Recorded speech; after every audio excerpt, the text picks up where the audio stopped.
Est-ce que, en fait, d'une certaine manière, le travailleur français est sacrifié à l'autel du consommateur français? Ah bah, c'est une question. Oui. C'est une évidence surtout. Il y a la C'est réponse dans la question. ah bah, c'est une évidence. Nous ne reposons plus que sur de la consommation, consommation qui est financée par de la dette. Hmm. Et on a un énorme problème, c'est-à-dire que, ce qui est une folie, hein, on met le coût de notre modèle social en grande partie sur les salariés. Salariés par les charges salariales, mais par les cotisations patronales. Le Bonjour et bienvenue sur le podcast À bout de taf, le cycle décideur. Aujourd'hui, nous allons attaquer le sujet épineux. Est-ce que le travail a un ennemi, le patron? Le patronat est-il vraiment le grand méchant du monde du travail? Peut-on encore défendre la valeur travail sans passer pour un exploiteur? Dans cet épisode, je reçois Lionel Roch, patron, quel gros mot, de PME depuis plus de 30 ans et auteur de Laissez-nous bosser. Il viendra nous bousculer nos idées reçues. Bienvenue Lionel. Bonjour. Est-ce que le patron, vous en tant que patron, êtes-vous le grand méchant loup du travail? Il n'y a qu'en France qu'on peut poser une question comme ça. Je vous écoutais sur votre lancement, c'est prodigieux. Est-ce que le patron est l'ennemi du salarié?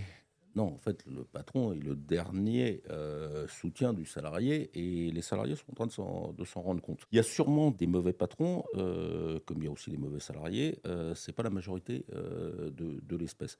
Bon, après, il faudrait faire un peu la différence entre patron, qui est un mot qui maintenant a une connotation un peu. Négative? J'aime mieux chef d'entreprise Oui. ou entrepreneur. Pourquoi? D'abord parce qu'entrepreneur et chef d'entreprise et patron, c'est pas du tout pareil. C'est-à-dire un entrepreneur, et on va pouvoir expliquer aux gens qui nous regardent, c'est quelqu'un qui risque son argent. Un chef d'entreprise, a priori, c'est quelqu'un qui est désigné par l'actionnaire ou les actionnaires pour diriger l'entreprise. Après, patron, vous savez, on paye à fait depuis 45 hein, à peu près que le problème en France, De Gaulle a sauvé la France du communisme, mais il y a quelques idées bien ancrées. Toutes nos élites, mais ça passe la classe politique, les hauts fonctionnaires, beaucoup même nos intellectuels, nos cinéastes, tout, ne connaissent pas l'entreprise privée. Et ils en parlent énormément. Et ils C'est ne racontent que des conneries. Non, mais soyons clairs. Ils ne racontent que des conneries sur l'entreprise. Dans le groupe, on a une société de production de films. Donc, je vois un peu, si vous voulez, ce qu'on nous demande. D'ailleurs, j'ai arrêté de produire ce genre de film. On nous demande en nous disant, ben voilà, alors le méchant va forcément être le patron. Quand vous regardez un téléfilm sur France Télévisions, vous embêtez pas à chercher qui est l'assassin ou qui est c'est celui qui a une grosse voiture, il fume un cigare, il dirige une entreprise. C'est l'assassin ou c'est le gars qui est. Et ils nous demandent sur les scénarios, mais je leur dis, mais attendez, mais ça marche jamais comme ça. Si, ils sont persuadés. Bon, maintenant, on va quand même ramener 2 ou 3 chiffres, si vous voulez, on va pas abuser des chiffres, mais enfin, juste, il y a 20 millions de salariés. Il y a 20 millions de personnes qui travaillent dans le privé. Alors moi, je veux bien qu'on soit obsédé par 5 millions de fonctionnaires dont on a évidemment besoin, mais oublier 20 millions de salariés qui ne sont même plus dans l'équation. Alors, tout le monde s'en fout. Alors, spécialement nos politiques d'ailleurs. Et nous sommes, de fait, les représentants de ces 20 millions de salariés, qui ne sont pas syndiqués d'ailleurs, parce qu'on a des syndicats politiques, donc en fait, ils sont très très peu syndiqués. Ils n'ont pas de représentants dans le débat. Et je répète, et vous avez lu mon livre, c'est une défense des salariés. Je me bats pour les salariés.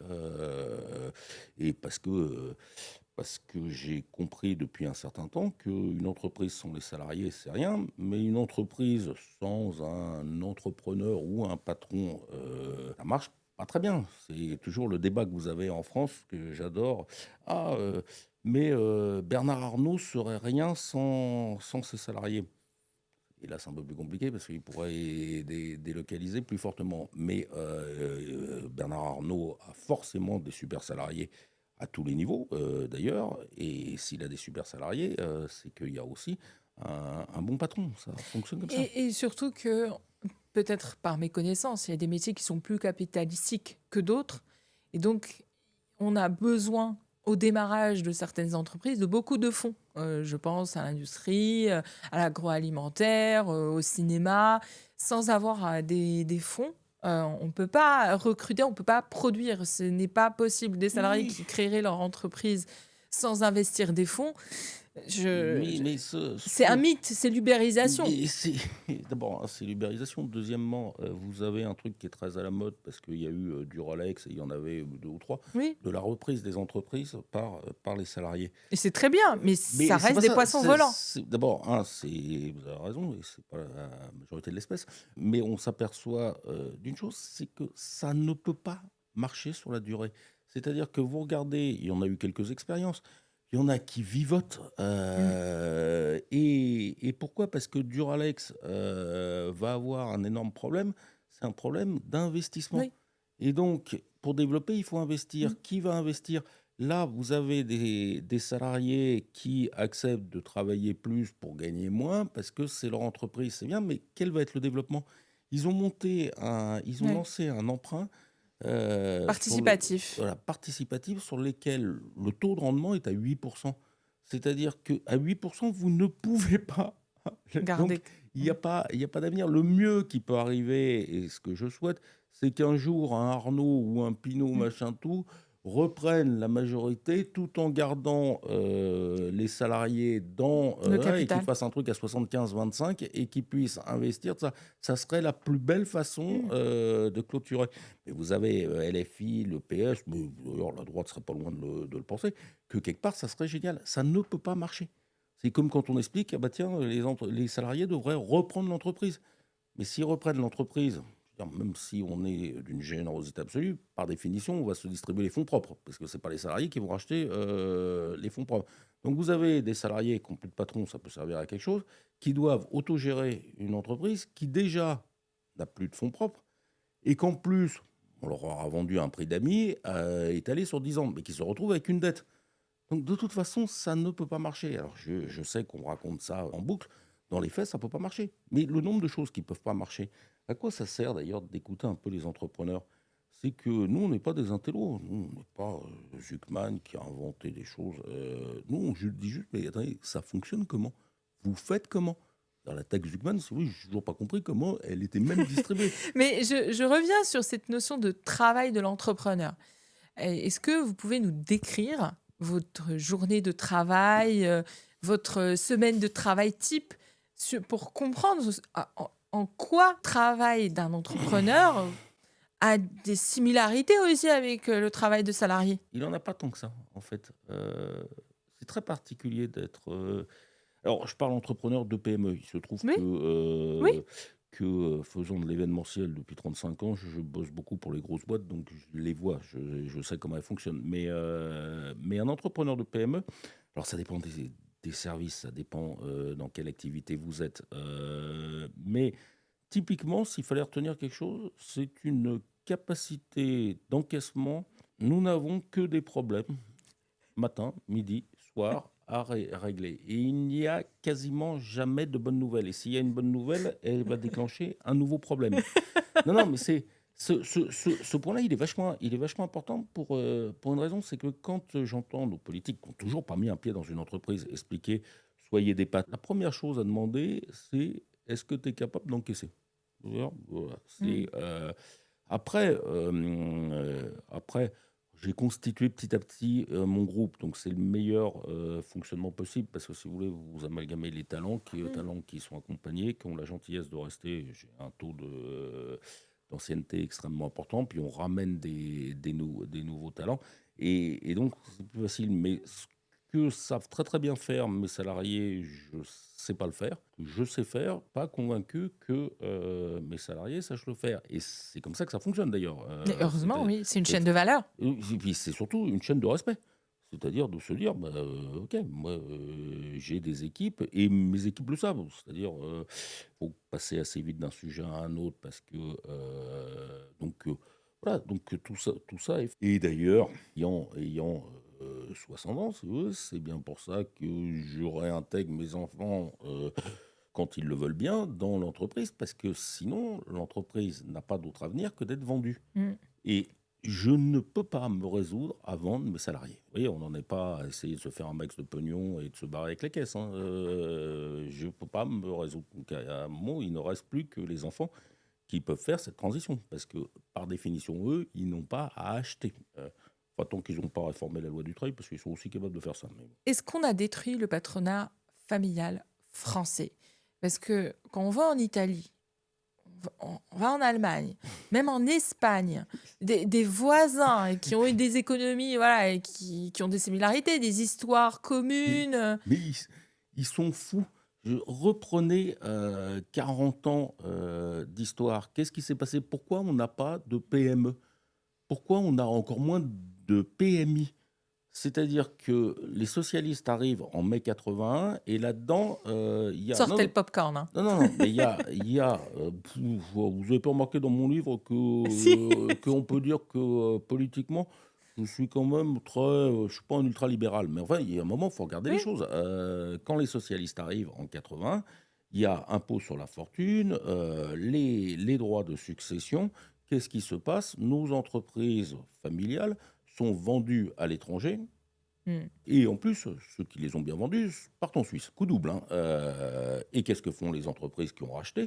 Bah, à partir du moment où c'est une entreprise étrangère, on ne peut pas lui demander d'être patriote. Donc qu'est-ce qu'ils regardent? Elle dit bah, comment on fait pour optimiser? On délocalise. Hmm. Comme ça, on a tué tout.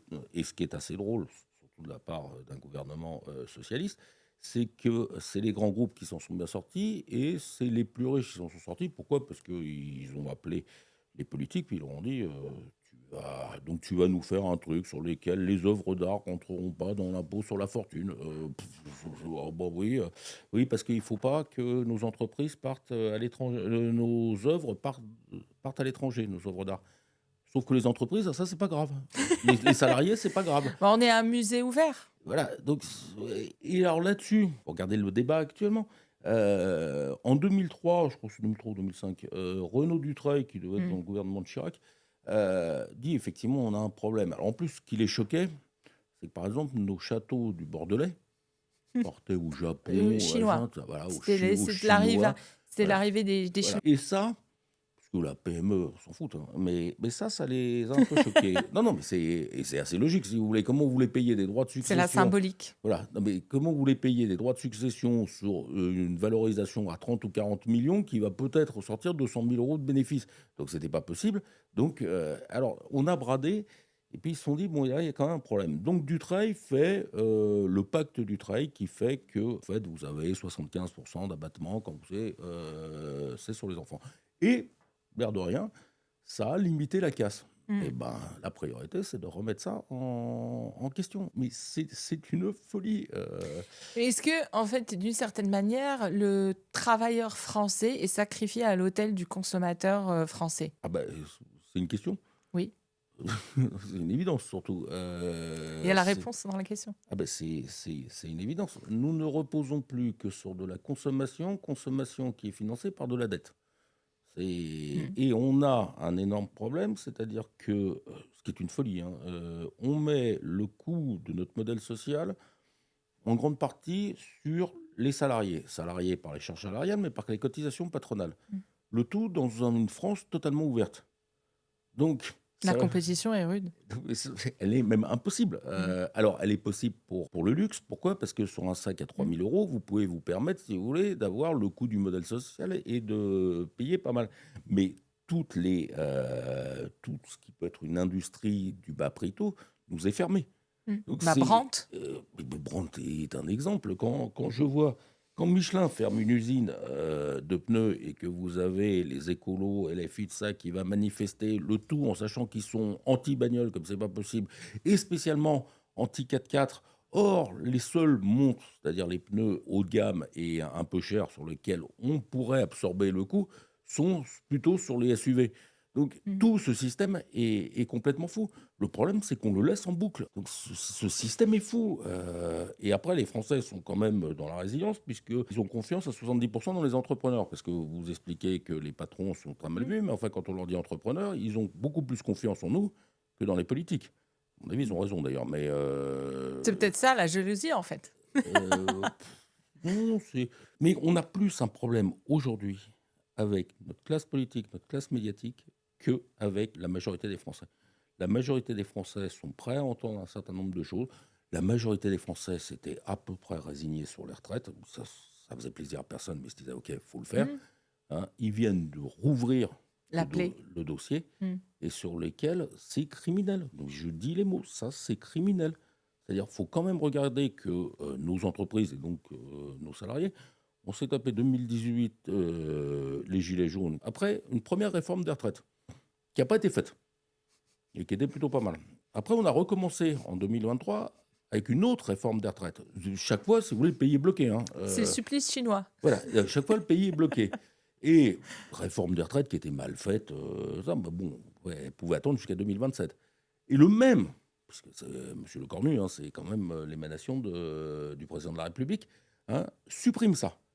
Et donc, évidemment, qu'en 2027, celui qui va y arriver, quel qu'il soit, va s'apercevoir au bout de 6 mois qu'il n'a pas le choix et donc va refaire une réforme des retraites qui va nous rebloquer le pays. Surtout que maintenant, on est au courant qu'avec un peu de pression, on peut revenir dessus. Mais qu'est-ce qui fait que vous êtes engagé de manière citoyenne sur le sujet? Moi, j'observe que la parole de l'entrepreneur est souvent légitime ou audible que sur une partie économique ou ce qu'on appelle maintenant de l'impact. Ça, on l'accepte.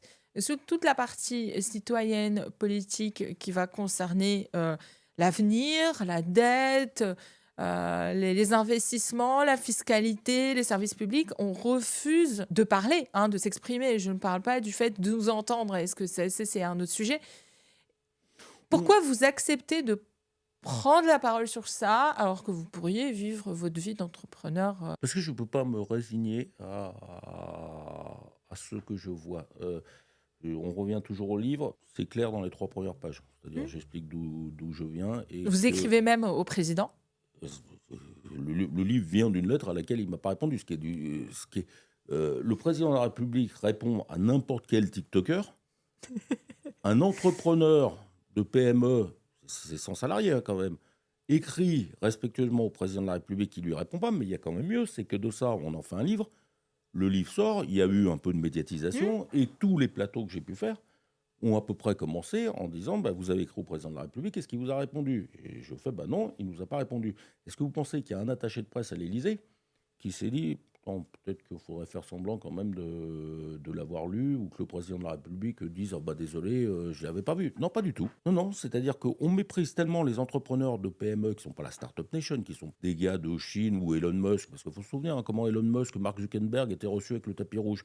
Bon, il a l'air d'en être un peu moins fier là en ce moment, mais il faut se souvenir, vous vous souvenez? C'est-à-dire 2017-2018, le gars d'Uber, là, qui s'est fait virer d'ailleurs, en 2014, ça, il était tout le temps avec le président, avec celui qui était Ministre à l'époque. ministre du budget. Et donc nous, écoutez, un peu ringard, vous savez, on fait OK, mais c'est qui celui-là? Ah, mais il est jeune. Bon, non, c'est un vieux. Bon, bah, poubelle. Il faut faire de l'IA. Investissez dans l'IA et vous Oui, serez oui, reçu. oui, bien sûr, bien sûr.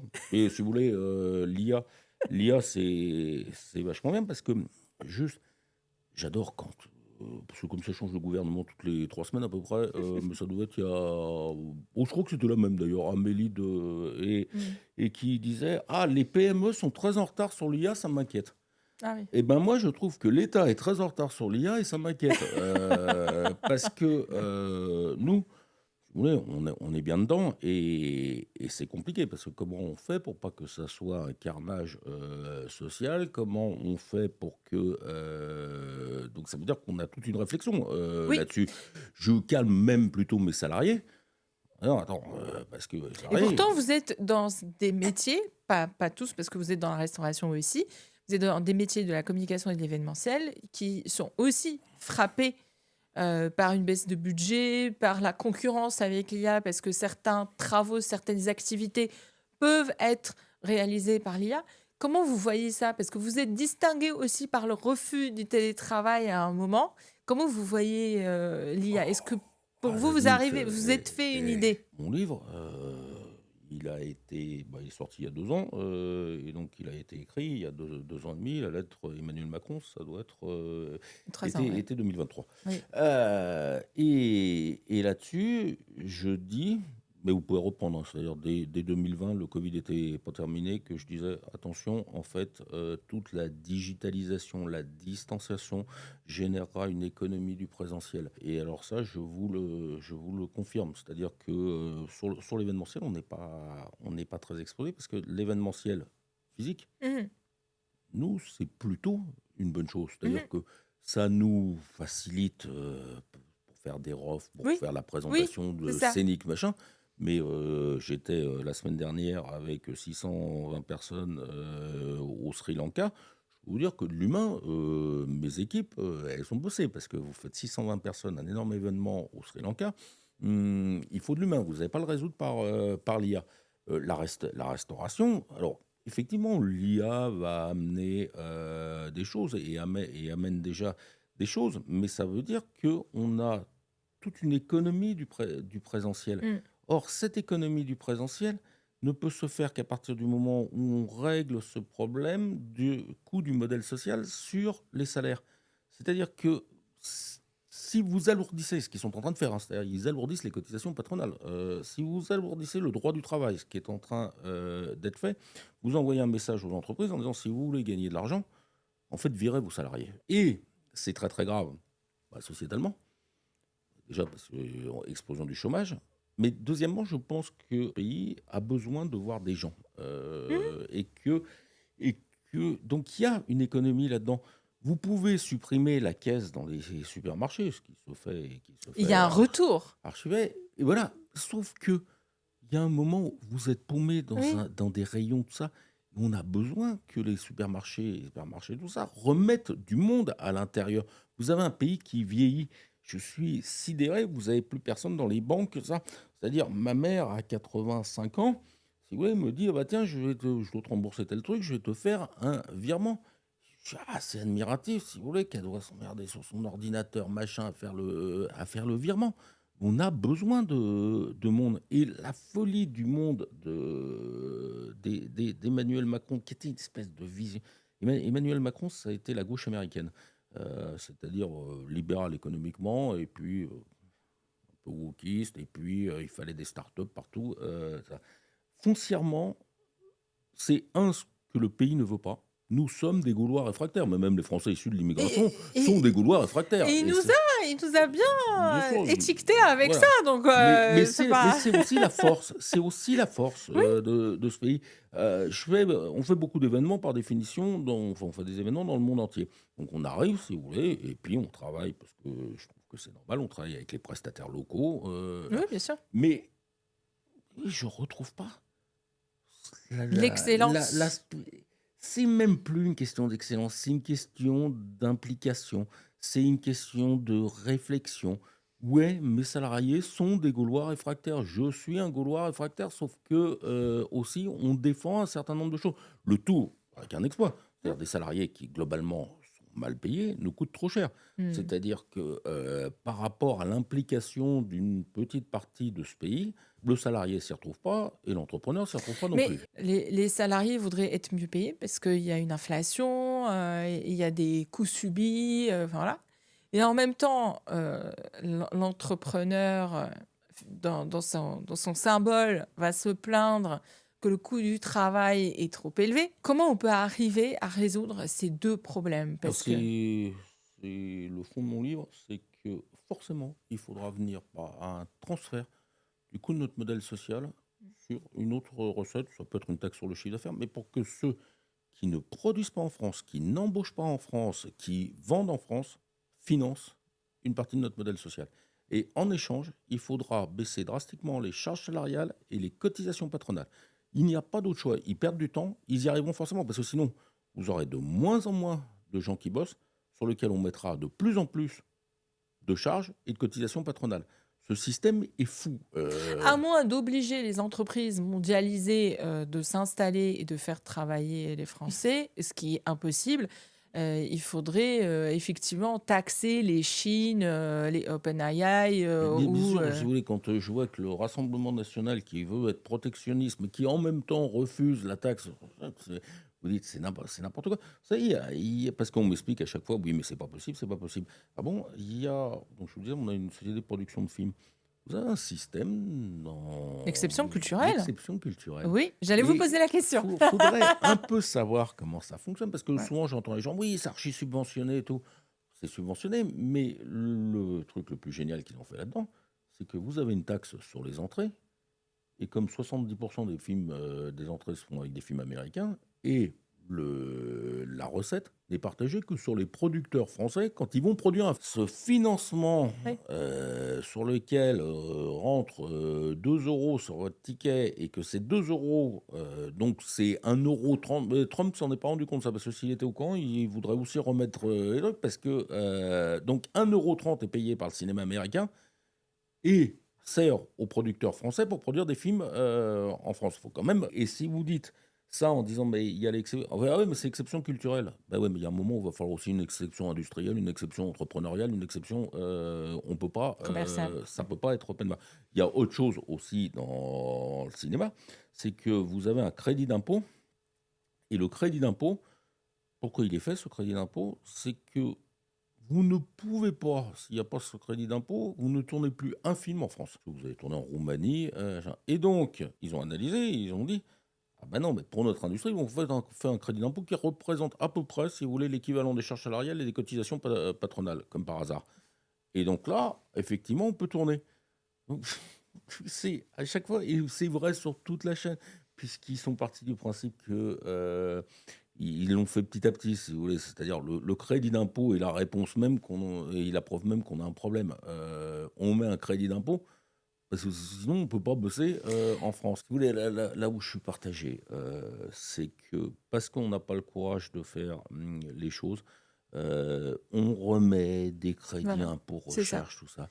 Il faudrait que les entreprises arrêtent de demander aussi à l'État de faire quoi que ce soit. Écoutez, il y a eu un truc très, très intéressant qui s'est passé en début d'année. Ce qui a été drôle, c'est que je pense que c'était pas le but. LFI a demandé une commission d'enquête pour, convoquer les grands patrons Oui, et les écouter et c'est absolument passionnant. oui, je suis d'accord. C'est-à-dire, vous écoutiez les gars et vous disiez: «Ah ouais, de Pouyanné au patron de Michelin, Safran ça» aussi, ouais. et les gars, ils vous expliquaient, mais alors très froidement, et le patron de Michelin, il expliquait: «Mais attendez», parce qu'on lui disait: «Mais vous pourriez ne pas les prendre». Il fait: «Ah bah, si on ne les prend pas, de toute façon, on ne produit pas, en France. Mmh. On ne peut pas produire un pneu en France dans les conditions actuelles». Ils font de la com, c'est-à-dire ils ouvrent Mmh. deux trois usines parce qu'ils sont C'est le français siège, c'est le et c'est le siège. siège, parce qu'ils sont français, parce que, il y a la famille Michelin, parce que, bah, Il y a une histoire. l'air de rien, ils sont un peu patriotes. Oui, mais enfin, demain, Michelin a plus une usine en France, ils ne perdent pas un seul volume de pneus. Il faut quand même, Oui, bien sûr. être clair.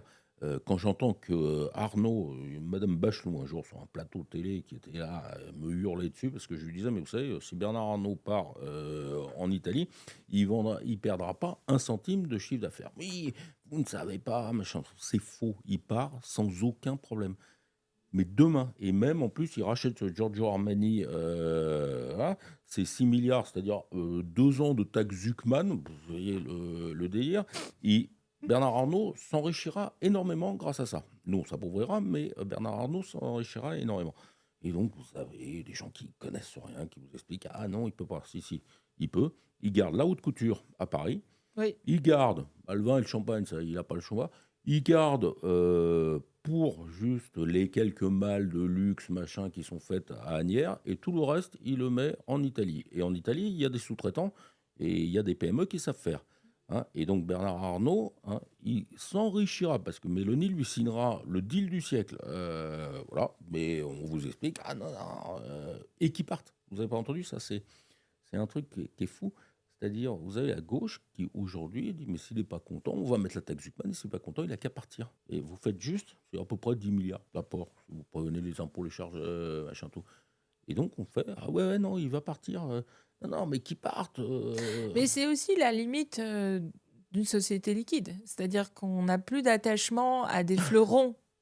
beh, oui, bien sûr. Chaque fois que vous écoutez, j'ai eu d'ailleurs des plateaux avec une députée LFI et elle me dit: «Oui, il faut mettre la taxe Piketty, machin». Je lui dis: «Ah ben, OK, mais elle est faite pour que, les plus riches partent». Elle est écrite comme ça. D'ailleurs, Piketty voulait qu'elle s'appelle, la taxe Arnault et je lui dis: «Mais donc ils vont partir?»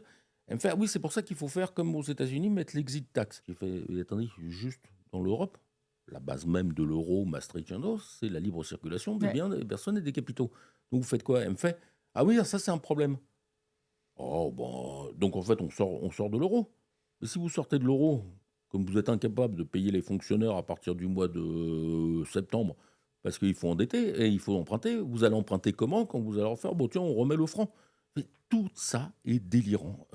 Bah, il y a une problématique, d'expertise, mais je voudrais revenir, sur, le fait que, maintenant qu'on a parlé du coût, réel, du travail et de ce que ça représente pour, les décideurs, est-ce qu'il n'y a pas eu aussi un schisme par rapport à la question que le travail se quantifie? Qu'il faut des heures de travail et que avec le débat des 35 heures, on a commencé ensuite à récemment, hein, la semaine de 4 jours. Ça s'est calmé ça assez vite. Ben, parce qu'il y a assez vite aussi, la bizarrerie, je trouvais ça assez étonnant. C'était quasiment au même moment où on parlait d'économie de guerre. Il y a un choc, entre guillemets, on essaye de créer un schisme entre ceux qui vont devoir travailler plus pour, financer le système, mais aussi Mais pour financer, une souveraineté. c'est tout le pays qui va devoir, travailler plus. Après, l'énorme faute de François Bayrou, pourtant son analyse Pas fausse. était loin d'être bête, c'était de commencer à dire: «Bon tiens, on va supprimer 2 jours fériés». D'abord, un aurait été plus raisonnable, en plus on sait lequel, c'est le 8 mai qui nous met un bazar sur le mois de mai et surtout de 2 et puis il dit: «Bon bah, en fait les salariés, bon, bah, c'est gratos 2 jours de plus. On va augmenter les cotisations patronales en échange, de ça et faites voir et l'État, il fait quoi là-dedans? Et donc en fait, globalement, tout son truc était de demander quand même beaucoup d'efforts à la France qui bosse. Or, c'est un choix politique et je ne comprends pas que de la droite à la gauche, mais du RN à LFI d'ailleurs, ils devraient remettre la France qui bosse au cœur de leur projet. Alors électoralement, il y en a qui auraient peut-être pas tellement intérêt, mais il y a que comme ça qu'on peut s'en sortir. La Mais cla est-ce que statistiquement, il y en a pas assez? Parce qu'il y a des seniors, en retraite. Oui, mais alors j'ai moins de mépris, pour les Français qu'en ont nos politiques. C'est-à-dire que cette espèce de clientélisme sur lequel, monsieur Wauquiez se bat pour les retraités en se disant: «Ouh là là, alors comme ça, je vais en avoir, qui vont voter pour moi, donc on évidemment qu'on revalorise les retraites». Les autres, à gauche, qui pensent que les fonctionnaires sont tous des feignants qui veulent rien faire. Tout ça me semble, assez méprisant. Je pense qu'on peut parler aux gens et leur dire aux retraités, on leur dire: «Attendez, c'est pas choquant, pas pour les petites retraites qui sont scandaleuses, mais c'est pas choquant qu'à partir d'un certain moment, vous ayez 2 ou 3 ans sur lesquels c'est pas réindexé. Parce que l'air de rien, vous avez des enfants, vous avez des petits-enfants, donc faites un effort de dire aux fonctionnaires: «Écoutez, il va falloir que vous travailliez un peu plus», mais une partie, c'était l'erreur de Fillon d'ailleurs, c'est-à-dire qu'il leur expliquait, «Vous allez de 35 à 39 heures», mais ils en avaient aucun bénéfice. Le bénéfice peut être de dire: «Voilà, on va investir dans la fonction publique», qui a besoin d'ailleurs de réinvestir, sur les installations, les équipements.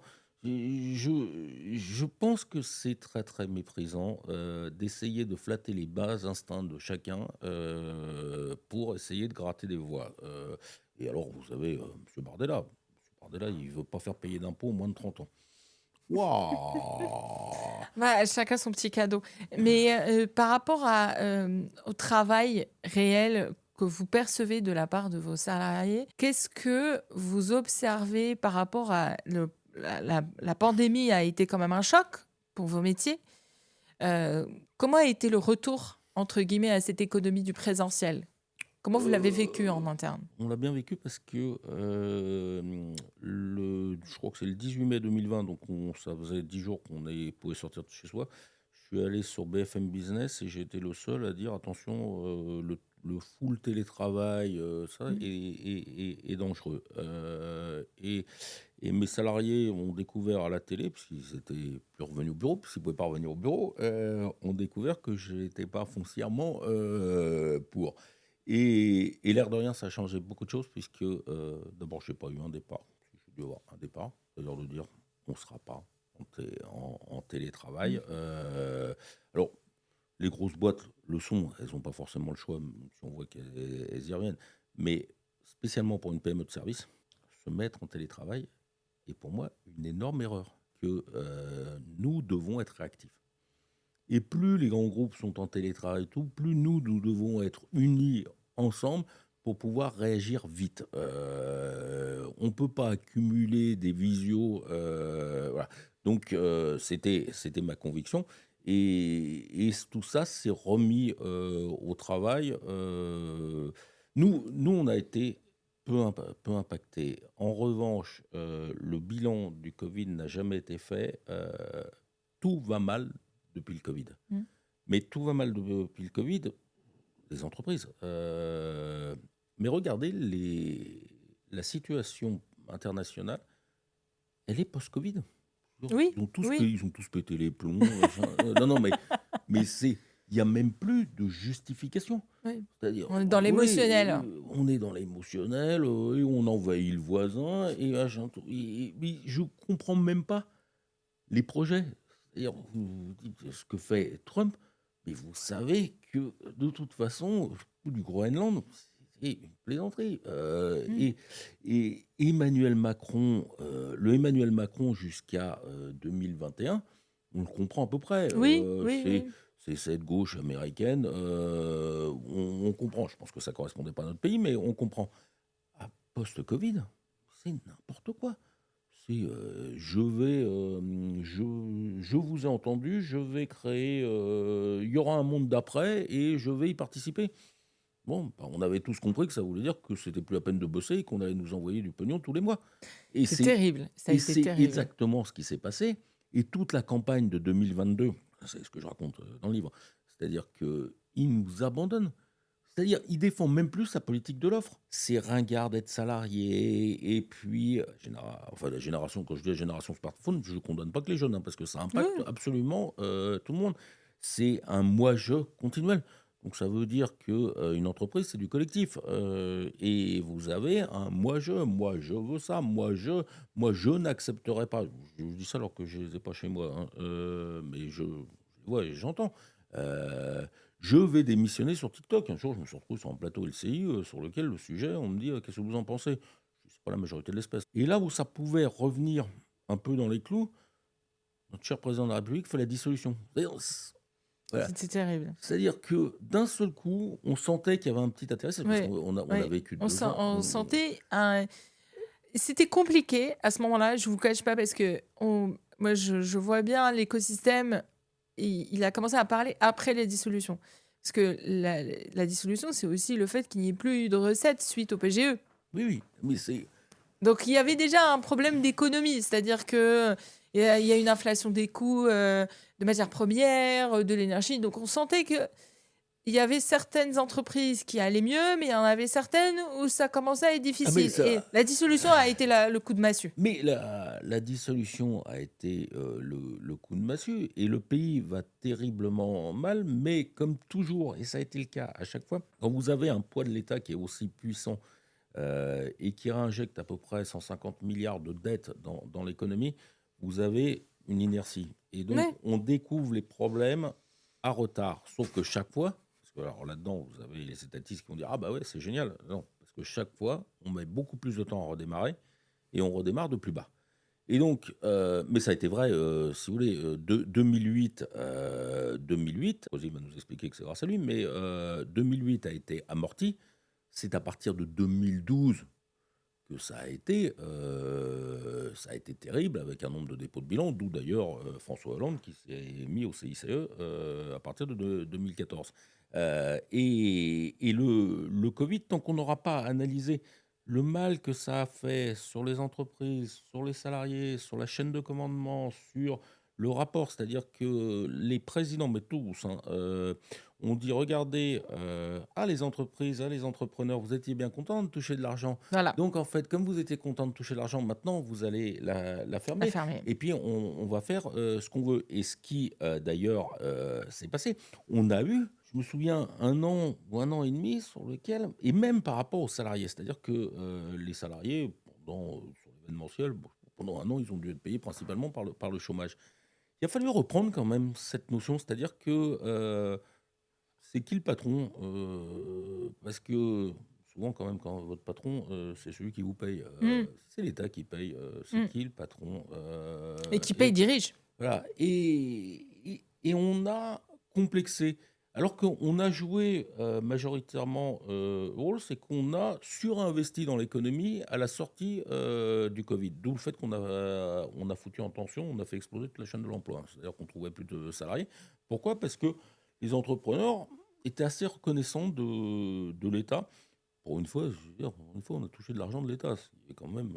C'est pas tous les Et jours. c'était une crise qui était improbable, suffisamment importante pour que d'une certaine manière, l'implication de l'État a été vue comme étant un sauvetage, mais on n'a pas vu le coût que ça allait pouvoir représenter. Enfin, rares ont été les personnes de pouvoir s'élever et de se dire attention, attention, ça va coûter Mais cher, ça va je, détraquer. je, je veux pas faire du président Macron bashing parce que là, il y a du monde sur le truc. Mm. Mais quand vous prenez ce que Emmanuel Macron a fait, son principal problème, c'est la communication. Mais dans tout. Et l'air de rien, si vous voulez, On est à l'ère de la communication. Et ce qui est très drôle, c'est que ça a été présenté comme le nouveau Le président, prince c'est-à-dire de le prince de la communication. com, machin. Et un nombre d'erreurs inimaginables. Euh, D'abord, quand vous décidez le quoi qu'il en coûte, en fait, il n'a pas expliqué pourquoi le quoi Mm. qu'il en coûte. Vous inquiétez pas, quoi qu'il en coûte. Et c'était un moment où il fallait expliquer en disant, mais attendez, on a impérativement besoin des entreprises. Si on n'a plus d'entreprises, donc, quoi qu'il en coûte, pour que nous gardions des entreprises avec des salariés, que ça soit pas une hécatombe absolue. Il ne l'a pas expliqué comme ça. C'est-à-dire, j'ai décidé que j'allais distribuer. Après, dès 2021, vous devez dire aux Français, bon, ok, quoi qu'il en coûte, maintenant, va quand même falloir se retrousser les manches et se remettre à Et bosser rembourser. et se mettre à bosser un peu dur parce que il a fait le contraire puisqu'il a expliqué non, non, mais il y a un monde d'après. Et là, c'était complètement fou. Et pourquoi d'ailleurs? Parce que les politiques, c'est drôle d'ailleurs quand vous écoutez les politiques. Alors souvent, on me dit, oui, ils sont tous socialistes. Non, ils ne sont pas tous socialistes, ils sont tous étatistes. Et pourquoi ils sont tous étatistes? Parce qu'ils veulent remonter de l'argent pour redistribuer de Oui, l'argent. oui. Ils ne savent pas à quoi ils servent s'ils ne redistribuent pas de l'argent. Bah, c'est le rôle de l'État. Voilà. Le rôle de l'État français Oui, n'est pas de bâtir la sécurité ni la souveraineté par rapport à d'autres pays ou la protection, c'est de redistribuer du revenu pour égaliser, pour réparer l'injustice sociale. alors, Et pourtant, il n'y a plus d'ascenseur social. voilà. Et alors, l'ascenseur social est pété, qui est bien dommage. Un salarié aujourd'hui, à part peut-être s'il est dans la finance, a très peu de chances, si vous voulez, de s'élever très haut. Et de toute façon, on va nous expliquer que dès que le salarié touche plus de 4 000 euros, C'est un on va privilégié, lui c'est un réinventer, riche. voilà, un riche, tout. Et je le vois aujourd'hui dans un monde qui, lui, s'enrichit, ce qui fait qu'on a un sentiment d'appauvrissement. Mm. Dès que vous commencez un peu à voyager, tout, c'est terrible. Je veux dire, moi, j'ai des salariés dans l'événementiel. Les salaires sont. Globalement d'ailleurs, dans tous nos métiers, on essaye de payer plutôt mieux que les normes de la profession, y compris dans la restauration. Mais j'ai des salariés, oui, j'ai des salariés qui ont fait des belles carrières et mais qui peuvent plus aller à New York. Et donc on s'appauvrit. J'étais là au Sri Lanka, tout, mais on regarde, puis alors les chambres d'hôtel, les prix, parce que le monde s'est enrichi. Vous avez des classes moyennes maintenant en Inde. Au début, on étudiait pour le faire en Inde, et vous avez des classes moyennes en Inde qui font tourner le pays. C'est-à-dire que Mm. nous, on arrivait en disant, ouais, tiens, on va faire un groupe de 600 personnes. On pensait que les gars ils disaient, merci, merci, merci. En fait, ils s'en foutent. Mais ça rejoint travailleurs délaissés en France, consommateurs privilégiés. Donc ça veut dire que les travailleurs ailleurs récupèrent la valeur. Mais bien sûr. Enfin, Bien sûr. Alors, rien ne se perd. ce qui est étrange, c'est que ce système, il y avait d'autres défauts de la mondialisation, c'est-à-dire le dérèglement climatique. Il y avait aussi une espèce de... D'impérialisme économique, culturel, Oui, d'hégémonie. voilà. Et puis intellectuellement, il y avait quand même une régression.